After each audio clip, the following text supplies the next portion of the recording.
Hello and welcome again to Oscar Mike Radio. My name is Travis, Marine Corps veteran and your host. Oscar Mike Radio is co-produced with Sense to One Productions. What's your podcast doing? I want to thank my sponsors, Joyce Asack of Asack Real Estate, Echo 6 Ranch, thank you Danielle Rocco, and my supporters, Cason Shaving Company, Exceptional Parent Magazine, and Fight Camp. Be your strongest combination as we count down to number 500. I've got a special kind of show this episode, this conversation. My next guest is not a veteran, but has been very involved with the military and veterans on several levels. Very interesting story that applies to a lot of us here as she has transitioned with her life several different ways, professionally and personally. I want to welcome Yadi Caro to Oscar Mike Radio. Yadi, thank you so much for your time. Thank you, Travis, for inviting me here. I'm honored to be one of your guests. Well, we connected over LinkedIn, and I was really taken in with this work you've done in the area of communication and communication with people in the military all the way up to the Pentagon. And I'm like, well, okay, I got to figure out more because, we have a saying in the Marine Corps, Yadi, that comms is everywhere. You don't go very far if you can't talk to people. So, but also, I'm like, shouldn't humanity have communication figured out by now with all the stuff we have? And it seems like from watching some of your work and understanding where you've come from with some of the books you've authored, that there's still work to do. So we'll get into all that, and all that is good stuff. But before we do that, kind of tell us a little bit about who Yadi is and how you got here. Well, as you can sense from my accent, I'm from Puerto Rico. So I was born and raised in Puerto Rico, in a small town on the west side of the island. And I moved from Puerto Rico when I was about 21 to pursue my master's in communications in Miami. And I started there, moved to Tampa, then to work as a journalist. So my first career was in journalism because I really enjoyed mostly that part of telling the stories of other people and giving information to other people. And a few years later, I transitioned into a friend recruited me, let's say, to work in the Department of Defense because there was specific projects that related to communications and security affairs and magazines. So I have never thought about really working or even joining the military, because even though I have a lot of relatives that have been in the military, it was just I didn't imagine that's the way I would end up through my career. So once I started there working over here in Tampa, I I found that the world really fascinating. I was very fascinated by the military world and the discipline because I'm a very disciplined person. So I'm like, yes, I found my people. So it was the aspect of the professionalism that I always saw with military, and also the kind of adaptability, the willing to get things done and thinking always of the mission. So I've always admired that. And once I started in working in Tampa, my transition uh, from the communications area, I started working more into the tech world, being meaning that I will work with teams of engineers or developers to help them get things done, to help them either launch new products or applications, and also be on the customer service side to kind of promote those applications that we were using. So I traveled through Latin America because I worked in the Southern Command, and it was a great opportunity to meet the partners over in the region, the military partners as well. So that was a very fascinating work too. And I worked in pretty much a lot of the different combatant commands, like SOTCOM, European Command, Special Operations Command, Special Operations Europe, and CENTCOM, Central Command right here. So I work with different organizations throughout my career in similar roles, meaning that I will be either customer-facing person, helping them, brilliant people of engineers and developers, and either civilian or military, to help get stuff done, meaning that help them with the productivity, coaching the teams to work better together. And I've learned so much during this time, and I've been doing that for about almost 18 years now, working with different teams. So I've enjoyed the journey so far.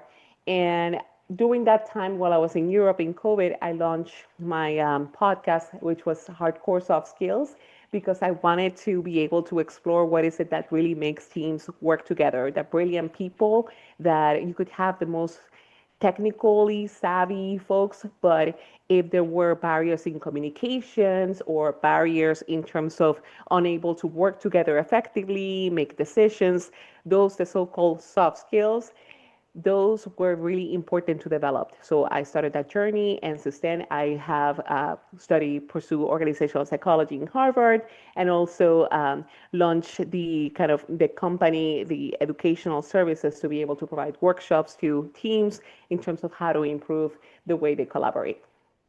Well, it's interesting. Let's just start with the team aspect because I work in technology and seeing where you have a squad, a team of really like higher echelon people. These people are true peers in their field, but they can't stand each other. They can't work together. Or, one says tomato, one says tomato, and everything comes to a stop. And it seems like what happens is you spend more time trying to get the team to move forward than actually doing the work. On the other side of the coin, I want to ask if you've seen this, where you have a team that, they're not all top performers, if you will. They're not all experts, but they all get the vision, they all get the mission, and one way or another, it's going to get done. And I'm curious, why that happens, Yadi. Yes, so research shows that the ingredients that make teams work together are based on having a common mission in order that all the team members, no matter their particular roles, they are clear on the mission that they have to do. And has been work being done. There's a Harvard researcher called Richard Hackman that did a lot of work on that and invest in working with intelligence teams in the military. And he found that because he wanted to know what is it that makes those teams work. So having a mission in common, having a kind of a team agreement in place too, like meaning that the understanding of how we're going to work together, establishing the roles like this, the roles are very clear for all the folks involved in that team. They also have the ability to learn, this mindset of continually learning from each other. So coaching is always very important for those teams. And that was proven very recently, I think about a decade ago, that Google as well did research on that, investigating which teams, that the technical teams that they had, what is it that makes the best teams. And it wasn't the fact that they had the best engineers or developers, it was that they were able to have a mission, a team agreement, and also psychological safety, the ability that, I know it sounds soft, like working in the military. I was talking with a former manager of mine, and he was like, don't use that term, psychological safety, it just sounds so soft. But it's basically the ability for teams to trust each other, to tell each other the truth in a respectful manner, but that they feel comfortable to dissent with each other. So ingredients like that no matter what people that you have in your team, you have the clarity, you have the common mission, and you also have the ability, the trust to really be able to give feedback and be able to share ideas are key ingredients that make good teams. Well, I was going to ask you, you're talking about, psychological safe space, but it sounds like respect at the core. If we're working together and I respect you to take some coaching from you, and, I can be very candid in my feedback to you, we know we're going to get the job done. Things can happen. So, but it's not the same. Is respect the same as psychological safe spaces, or what's the difference between the two, please? So you could have a respectful work environment where everybody is cordial with each other, that you respect the other people's opinion, but particularly in the military where you have different ranks and you have the general and he says or she says, "Oh, I want to hear from you in terms of your honest opinion." Then kind of you could feel the air that everybody's going to be like, I'm not going to be the one talking because it could be quite dangerous or I could get in trouble if I say that. But so it's a respectful environment. But if there's really psychological safety means that the personnel, the leadership, or just the work culture, it is understanding that there's not going to be like retaliation or the feeling of retaliation when you express your opinion. So in that scenario where the general comes in as ask for the opinion, somebody who's a major or other could come in and talk to and express, well, sir, this is what's going on, and this is what do we think it's the best approach. And knowing that the general is not just going to go back and reject what the person says, they could listen, they could disagree, but also they could be like, I see your point, and there's more curiosity driven there to understand where the other person comes from. So yes, there could be a respectful environment. There needs to be respect for psychological safety, but when it comes to a respectful environment, there's not always psychological safety there. Let me take a little detour because I want to I Mhm. want to I want to ask you something. How does what you do, or would how would it apply to parenting? To parenting, Yeah, yeah, or yeah. oh Because yeah. well, I mean, I'm a father. I have three sons. They're older now, but I'm Mhm. like, if I could have gotten all three of my sons to move, that was a challenge. And sometimes I failed to communicate what needed to get done. Right, I didn't do a good job as I could have. Is what you do, could it apply to parenting? Absolutely. And I Really? apply, yes, and I apply it with my, or try to, with my 12-year-old and my 8-year-old now, because Oh it's wow. not easy. And that's something that actually in like family therapy, they would, and if you read parenting books, that they specify, for example, that it's not perhaps of the way we grew up, that it's like the father says something and it's like, no, because I said so. And you just don't argue because you could get in trouble. But when it comes to kids, for example, I have a kid who has a ADHD, attention deficit hyperactivity disorder, and he's very tends to be a little bit defiant. The best approach that we have found is that it's better to be able to, if he says something, or like we try to not just kind of explain things better and try to listen to like his opinion instead of like, okay, I don't want to do this. Well, explain to me why do you want to do this? But also kind of being affirming and authoritative at the same time of like, okay, I hear you, yet here's the rationale. It's just the ability to make others feel heard, basically, that it's not an aspect of you as a leader, you're gonna everybody should follow what you're saying. It's the understanding that there's some curiosity involved from either a parent's end or the leader end, that they really do want to hear your opinion, and they're also may consider it, but at the same time, somebody needs to have the last word. In this case, of course, the parent, and in this case, the leader, because they have some responsibility, accountability for the results as well. So I think it definitely applies. So to get back on track, you've worked primarily in the military space, several different parts of the globe. So, we're a lot of times Americans are in these different foreign locations, but there's also, foreign entities they're working with. How do you cross the international, cultural barrier to be effective in communication as well? Well, in general, because when it comes to general communication with different with different people, it's just the same elements apply in general. That the aspect of the being curious about the other, being able to listen effectively to the other, and also having some empathy. So those elements of the communication always apply when it comes to understanding, for example, the body language or what things to really mean, or like if the person says yes, it means no. So those are things, so those are nuances in communication. But it is very important to just maintain that respect in the communication, meaning that being able to be curious, listening effectively, and having coming from a standpoint of respect overall, that they're just simply universal. Now, of course, there's different styles in communication. I've talked to, like, as I'm me being from Puerto Rico, I know that there's different ways that we communicate more expressively, or kind of like we're screaming perhaps, but we're having a nice conversation. Or with others as well, in the sense that they could be not necessarily too open to express, their opinion to you. Like if you're in a meeting, perhaps other people may not be wanting to speak up right away, but then you create the space for them to collaborate outside of the meeting and then bring their opinions into the meeting. So those are just simple considerations that we need to take from a cultural landscape. But the principles in terms of the curiosity, respect, and establishing those connections with people certainly always apply. So we're more alike than we think sometimes. Absolutely, yes. So hypothetically, or we'll play a little game here. I have a company and I am getting frustrated that, I have what I consider a good team. We have a good product and we're just not, the KPIs are not quite matching up and it just doesn't feel right.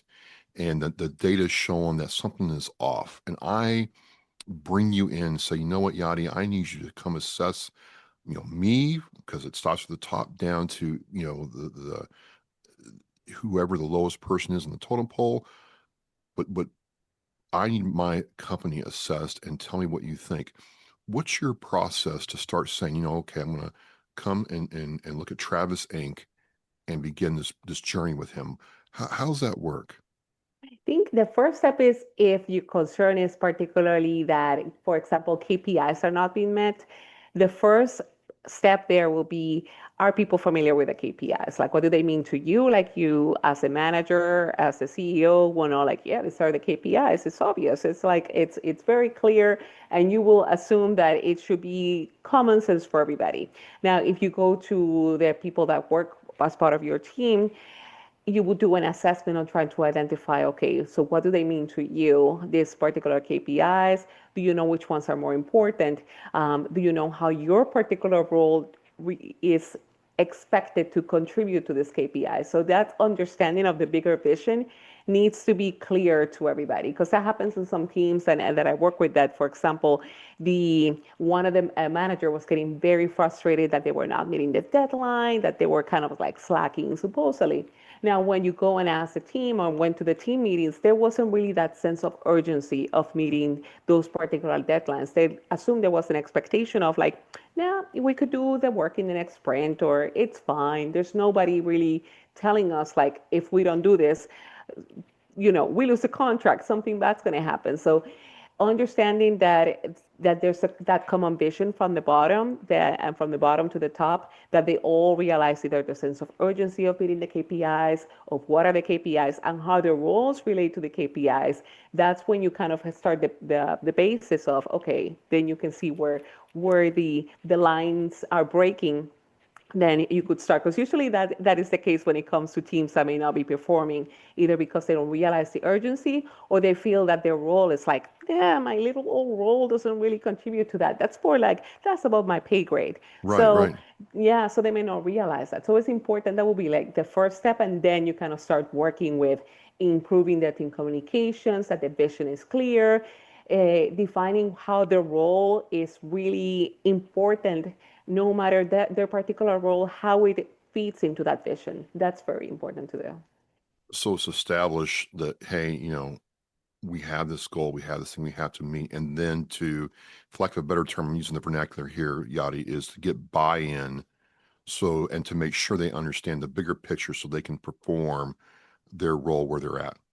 Yeah, and not only buy-in, it's also kind of like they could even have their own um, interpretation that also contributes to the bigger picture. That they see, like, you know what, my role as a, for example, a developer of this application for Travis Inc. is so important, because I know at the end that Travis Inc. does products for users, and that this person is not getting the application right, they could lose the ability to use this wonderful service that we have. So that they could see that there's an end at the on the other side. And it's not that you have convinced them necessarily. It's that even beyond you, they will be like, oh, perhaps Travis cares, but I care about the end user that's using this product that we're developing. So just listening to you, I have to think there is the communication aspect of your, service offering in your career. But it sounds like, and I don't like the assumptions, that you have a very grounded sense of what leadership is to effectively communicate. What's your approach to, or what's your perspective on what a good leader is, Yadi? It varies, and I have learned actually so much from the military in this regards because I've seen what great leadership would look like in organizations, like seeing, for example, generals that are not willing to just stay in the office, that they are willing to really walk around, for example, and go ahead and really talk to people in the organization, and instead of just talking, expressing something, they're really there to listen. Or those are great leaders that I have seen. So it depends on we have this image when it comes to leadership of this person that has great authority and that people are just going to follow because they have this big vision. I don't know, type style of like Jesus or something like that. But it's more along the lines of it, as long as a leader is able to get a team together, good leaders, from my perspective, they could have a soft style. They could be like not necessarily like the most eloquent expressing messages. There are people that really care for their team and they are able to get their people to work together towards common objectives. And not only that, it's that leaders are able to create other leaders. And that's something that I've learned from one of them, an author that I've interviewed from my podcast, David Marquette, who was um, he wrote the book Turn the Ship Around, and he was expressing that in his book that he learned that it wasn't this fact of being the smartest person in the room with all the answers. It's when he empowered others to make decisions and kind of distribute the decision making for the people that were actually closer to the action, that's when he got the better results. So it all depends that leaders can create other leaders, basically, is the message, and that you're not need to be the smartest person. A good leader no doesn't pretend that they have all the answers. They can trust their team and they can also drive them towards a good direction. So it could be in different styles. It could be in very eloquent, authoritative style, or it could also be like coming from a place of standing in the sidelines and letting other people kind of act as a leader. So as long as they have the best intent for the team and have a common mission and vision, I think that's what makes a good leader. As you progressed in your career, you wrote the book, Hardcore Soft Skills. I'll have the link to that in the Oscar Mike Radio show post. What was that journey like, taking your combined experience and all the things that you had seen and observed in your education and creating this book for us? So it was a combination of some of the experience of the things I either have tried and practiced, because the book is very much about a framework that I have developed when I start working with teams and that I have learned through either research or from others or from the podcast guests as well. So I explained the framework, which is that when you come to a team, you start with connecting first, then all the skills that pertain to connecting, like developing relationships, knowing yourselves, knowing the others, then communicating, the aspect of communicating the vision, understanding the communication styles of others as well, then connect, communicate, collaborate, and create, which is where the magic happens, because we need all of these skills to be able to collaborate, like have a good meeting, how to create a framework for prioritizing, team agreement, and then the correct part, which is something kind of very similar to what I've learned either with the military when it comes to events, the hot watch that you do at the end, the after action reviews, but from based on agile frameworks, more doing it in a more iterative way. So those are taking that framework as a roadmap when you go as a manager into a team or as a team member who's about to enter a team. So I basically developed the framework, but all the skills that are within each one of those C's are things that I have learned from the podcast guests that I have brought. So it's a combination of the advice that they give me. I have a lot of military folks like Navy SEALs that I have spoken with, or people like Harvard educators or other authors, and also the experiences that I have at work. I have had with teams, either of things that did not go right, that I failed miserably at, or that I've seen that I've implemented as well. So it was I wanted to be able to put it all together in a way, in an easy read that people can just be like, hey, this is a good initial practice of how we can, first of all, exercises that we can do as a team to improving these skills. And it's a constant practice because all these skills require so much practice and effort, and I am terrible at a lot of these, but it's the taking the deliberate action to really practice the so-called soft skills and make them part of our activities as a team and an organization. And I think it's very interesting you just said that because, I always thought that some people had soft skills naturally and you didn't really have to work at it. You're saying there's like work, there's steps to get better at your soft skills. What would some of those steps be?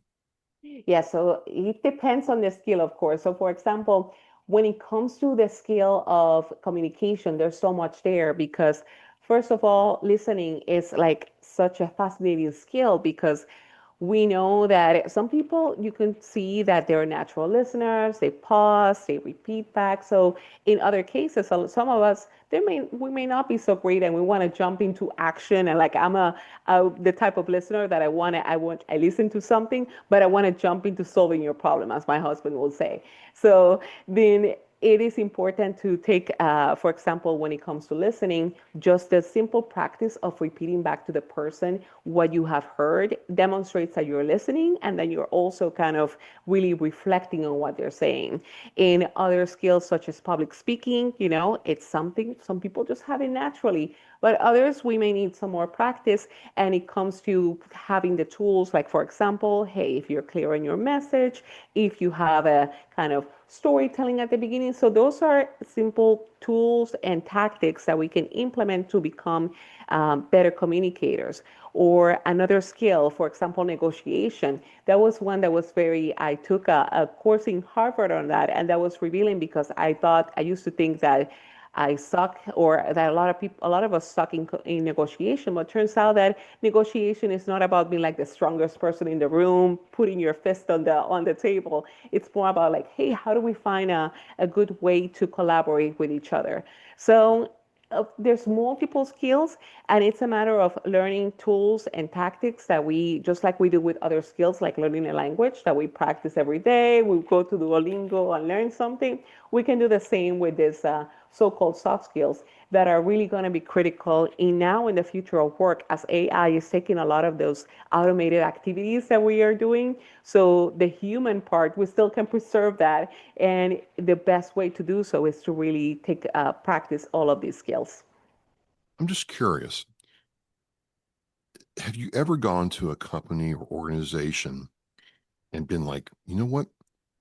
This place has like most of this right, and they just need a little bit versus, oh my God, we're going to have to start with the basics and practice these soft skills to get good at them. Have you ever had the experience where, you know what, they're doing most or almost all of this right, and they just need a little help? Have you ever had that experience? I think a lot of what you see is a variety in a lot of organizations. And at times, one thing that I have noticed a lot is, for example, you could have different teams doing things right. But when it comes to connecting the dots of interconnecting with other teams or breaking those silos, that's an important part Mm. that I've seen, that it's common in organizations. Like, you could have an awesome team here of a project team that is amazing, yet that project team has to be interdependent with this other, like, technical team, the network folks that they have to work with. But in order to be better together and really get the project going, they really need to collaborate with each other. And sometimes there's a lot of hesitation from one excellent team to collaborate with the other team. They're like, oh, they're the other. They're not us. Yeah, I So mean, Yadi, it's like it's I'm guilty of this. It's family first, Yadi, I know. clan second. Try, and if you're not in my team, I'm like, woohoo. Yeah, yeah. And Uh, it helps and it helps the team to kind of to feel like us against the world. It helps to yes, create that cohesion. yes. So you're saying that I could be better at that, is what you're saying. Yeah, I think if our work with others, we can all be, because it's the same thing. Like, we look at the other like it's their fault, or these people are not as awesome as us, but oh well. But I think if we start identifying the interconnectedness in an organization, we should be able to improve our own results, because we could see like, hey, we cannot this project going because this network people, they just haven't meet their deadline. But at the end, it looks bad on us. If we were to develop a good relationship with them, then we make each other look good. So it's looking at it from the perspective of like, hey, we can keep the family feeling, we can keep the us against the world feeling, but at the same time, we could leverage other teams and kind of break those silos and increase the good and think along the lines of, hey, we can share our best practices with other teams as well, and they could become as awesome as us. So yeah. What happens then when you come into a place and you've had them implement this and they take your advice and your counsel and they implement these practices, these hardcore soft skills, and they start seeing results? What's the feedback like when you get that from an organization? I believe from what implementing, for example, techniques such as how to give more transparency to the work, like when we share the work with others or invite others to see our work, and we have been able, for example, as a team, to prioritize and make the work visible to others. I think it's a realization that they could. That there's a need for continual learning. So as a team, we can learn a lot of things, but at the same time, we realize that, hey, I've discovered something else that I can improve. But just that feeling of learning is what's something that becomes very critical when it comes to either doing workshops on soft skills or just essential skills, basically. So it's realizing that the teams really have the answer all along within them. So that's kind of like the coaching job. It's like you help bring the best out of a team, and realizing you don't have all the answers. For example, I don't have the answers for an organization, but just making them realize that, hey, if we take that humility to learn and we learn together, which is the most effective thing that we can do, because we can all individually like listen to books and podcasts on how to become a better communicator or become better prioritizing, but creating that environment where a team can learn together and you give them the framework, then it just creates magic for that team because they have all the answers. They may Yeah. realize like, you know what, this priority, the way we're doing prioritization is terrible. Let me figure out a better way. And I'm not the one with the answers, but I've created the space to be able to give them a framework and being able to kind of help them come up with the solutions for that. You've done all this. You've had a very varied career, and it's I read your career highlights, and I'm like, in some ways, you embody the military experience. You've had to reinvent yourself every so often, or when you want a new challenge. I'm curious at this stage in your career in your life, Yadi, what's next for you? So right now, it's yeah, reinventing is one of the things that I mostly admire from the military, because realizing that, hey, you have to move every couple of years, you have to go to a mission that you have no idea what it's going to be, who are the people that you're going to work with. So as long as there's an infrastructure in place, and it's good. But even in those cases, even the military, the personnel comes up and they create things from scratch. So that's some ways that I've always admired. So for myself, I have myself to starting with communications and working with different teams. And I work with like in different, like every couple of years, I will be switching teams to go to a different job. So right now, my focus is to be able to really focus on the message of educating teams and organizations on soft skills even beyond the military. Like I've talked very recently with universal university institutions, working with not-for-profits, or even people in like the operating, like the manufacturing world, like the Yeah. auto industry or others, because it's the common challenges that we all have of like, how do we work together as a team? So I want to be able to continue spreading that message throughout based on a lot of lessons that I have learned, particularly from the military, in terms of how to apply those in different scenarios. So I want to continue growing hardcore soft skills and just make sure that the education of these soft skills, quote unquote soft, because they're not soft, becomes the normal in across all the organizations. Well, you said a couple of things that really stuck out to me is that you have to practice these soft skills. You have to work at your communication. You have to develop things. I guess I'm sitting here thinking, and I kind of alluded to it, like, wait a minute, we have the printing press, we have books, internet, Kindles, all these things to, flatten speed. I mean, we can communicate in different languages on Google if we want to, or different apps. but it still seems like of all the basic things a human being has to do, that communication is still one of the most difficult things we face. I'm just curious, why do you think that is? I think it's the fact that even though we have all the tools out there, we have all the tools, as you say, that we could be speaking in different languages, and we have the translator right there to kind of live do the live translation for Right. us. So it's more that even though we're interconnected, quote unquote, there's not really there needs to be the deliberate desire to really connect with the other, to really be like, okay, if I'm, for example, in someplace in an event, that as a safe, measure, I grab my phone and I kind of like, it's like my safe space. I'm going to be here looking at my phone and scrolling instead of just like, let me sit here and, try to see if I can connect with a new person, which is extremely scary.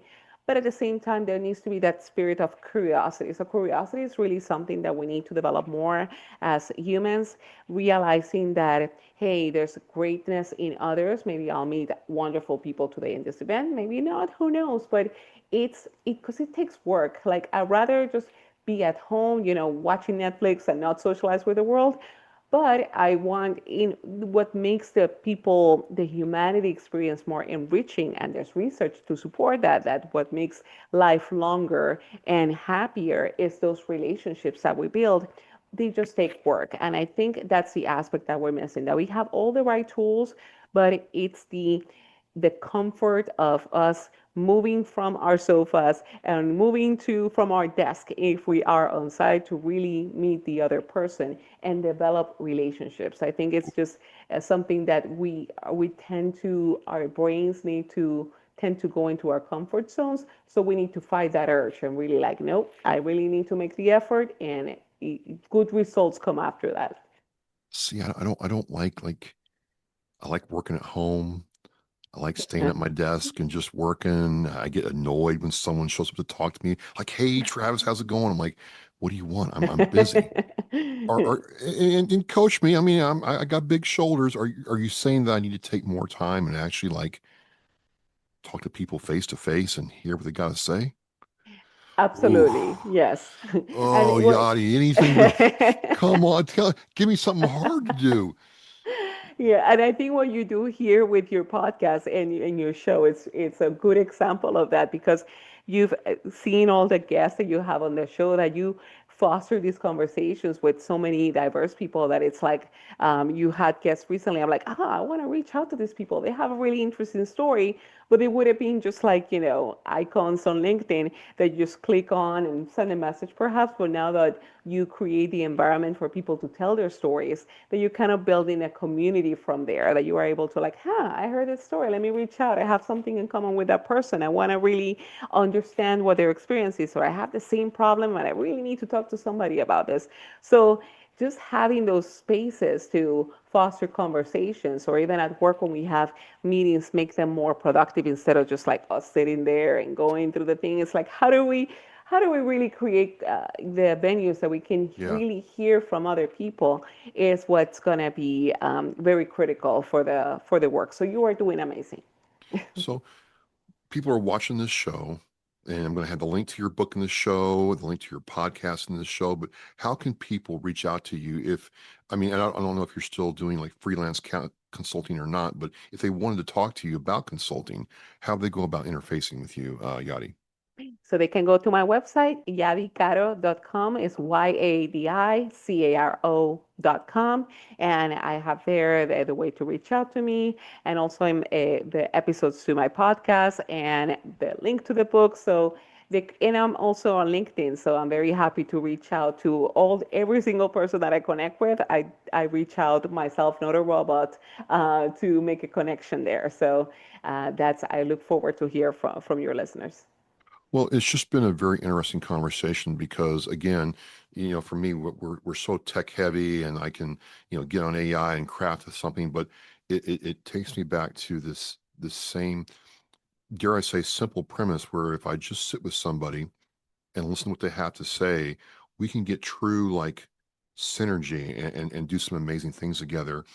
And for a lot of military veterans, I'm sure you've seen they work in the squad, they have their platoon, and then they get out into the civilian world, and it's hard to find that again and learn how to communicate again. So I think it's very relevant to what we're trying to do here. So I just want to thank you for your time on a Friday coming in and talking with me. Thank you for the opportunity, Travis, and I really enjoy what you do in your show, and I think your mission is so important. And thank you again for inviting me to your show. There you have it, folks. Communication is a basic human thing that we have to do, and Yadi can help you, improve that and get some amazing results. Thank you again for coming on. And as we say here in Oscar Mike Radio, we are mission in flight. We'll see you next time. Every generation, every sacrifice. Our nation's service members have stood up for our freedom, our families, and our future. Now it's our turn to stand up for them.